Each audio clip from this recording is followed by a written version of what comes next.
kamu harus belajar, karena itu tirakat kamu.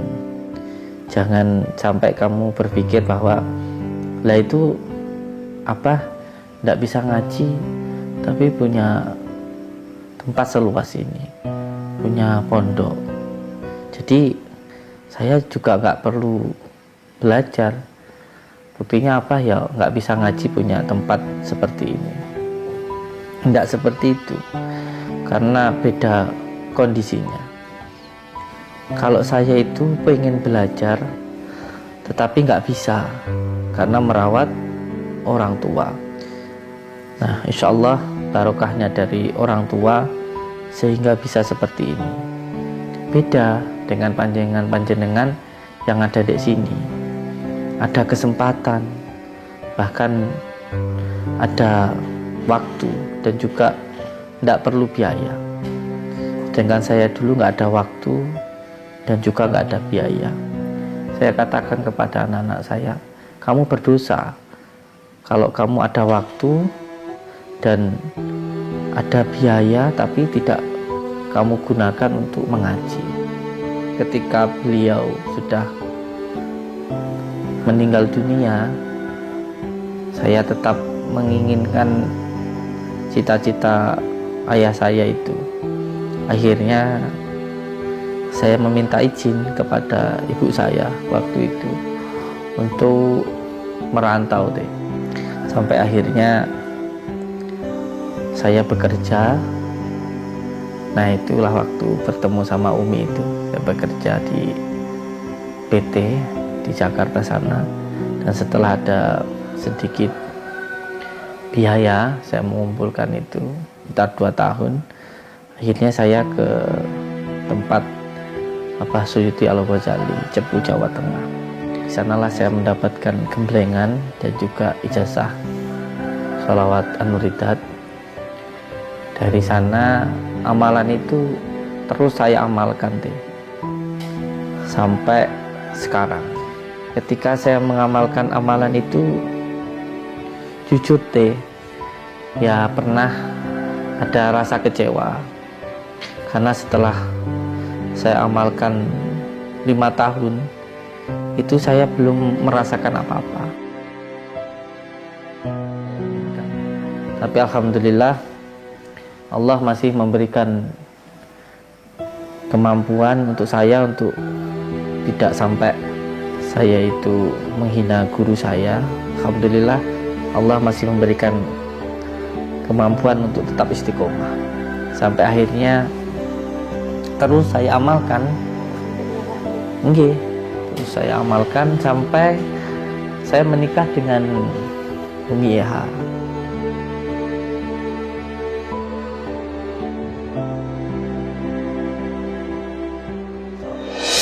Jadi yang pertama ketika mengamalkan sholawat An-Nuridat itu, yang saya rasakan ketika itu, karena ijazahnya itu yang pertama sholat, yang kedua itu adalah sholawat An-Nuridat itu, yang ketiga adalah Asmaul Hizim.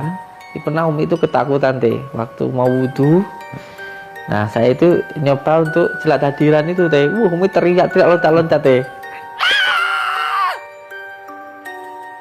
Nah, waktu dikir Ismudat itulah deh, dikir Allah Allah itu mulai sering bicara sendiri. Jadi kalau siang itu, kalau lagi nggak dikir itu ya bisa deh bekerja itu biasa gitu. Tapi kalau sudah mulai malam itu mulai suka bicara sendiri. Itu masih belum bisa ngendaliin diri. Ya masih jadi kayak orang gila gitu deh. Intinya ya saya diem tapi mulut tuh bicara sendiri gitu. Sering ke bawah-bawah kolong tempat tidur gitu, terus naik-naik ke tembok gitu, ke atap-atap gitu deh itu. Jadi kalau sekarang ya mungkin nggak bakalan bisa gitu naik di tembok gitu. Kalau dulu bisa deh gitu. Jadi kayak pakai air nempel di tembok. Kayak cicak lah. Saya disuruh pulang gitu kan ya. Kesininya juga bareng-bareng, nggak mungkin saya pulang sendirian gitu.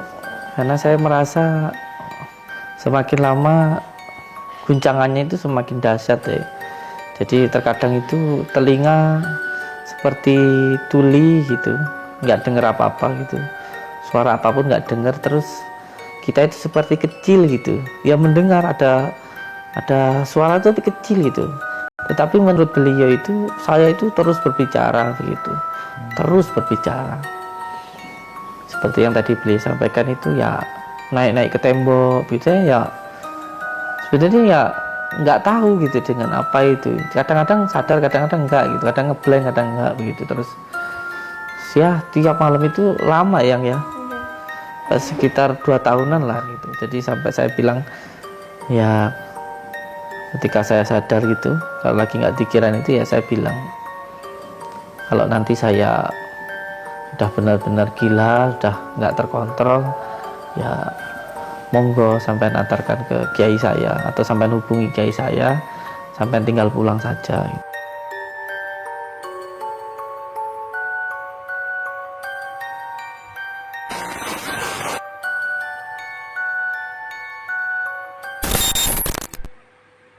Assalamualaikum warahmatullahi wabarakatuh. Selamat malam nggih, sahabat-sahabat Mbah Din 2 dimanapun Anda berada. Bertemu lagi dengan Abah Gus Samsudin dan juga Umi Eha, dan tentunya dengan saya, Pak Rete.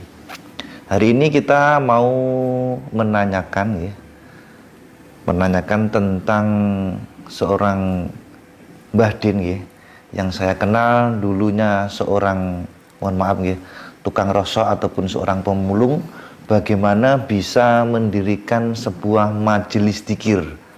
Tentunya di luar sana pasti panjenengan pasti bertanya-tanya juga karena bagi saya dulu beliau ini adalah sosok seorang pejuang dan juga pekerja keras, di mana saya lihat pagi, siang, sore itu beliau hanya bergerumpul dengan kaleng-kaleng bekas ataupun gelas-gelas kecil, botol-botol seperti itu. Begitu juga dengan Umi Eha yang tidak pernah pergilah dari katakanlah rongsokan gini wong orang dulu itu ngarani wong Jawa kipu-kipu neng rosokan kono lah guys, intinya seperti itu. Nah, bagaimana beliau bisa mendirikan sebuah majelis dzikir, dan juga sedikit cerita yang saya lihat sendiri di rumah yang dikontrak beliau berdua ini, jarang sekali orang yang tahan lama menempati, ya, bahkan bisa sampai meninggal. Tetapi ketika dikontrak dan juga dihuni seorang Gus Samsudin kok sampai saat ini kok kuat. Mungkin apakah di dalamnya ada kegoiban dan lain sebagainya, nanti biar beliau yang menceritakan.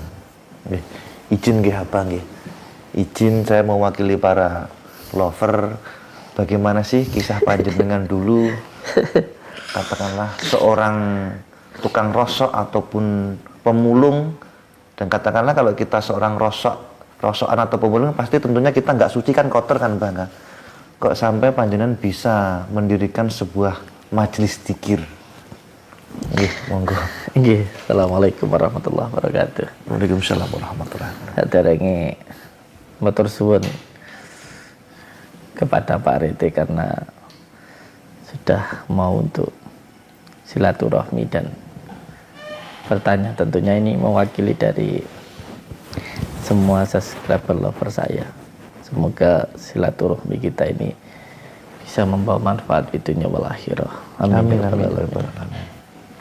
Ini juga sering saya sampaikan kepada anak-anak santri saya, bahwa ketika kamu di sini, kamu harus ngaji, kamu harus belajar, karena itu tirakat kamu.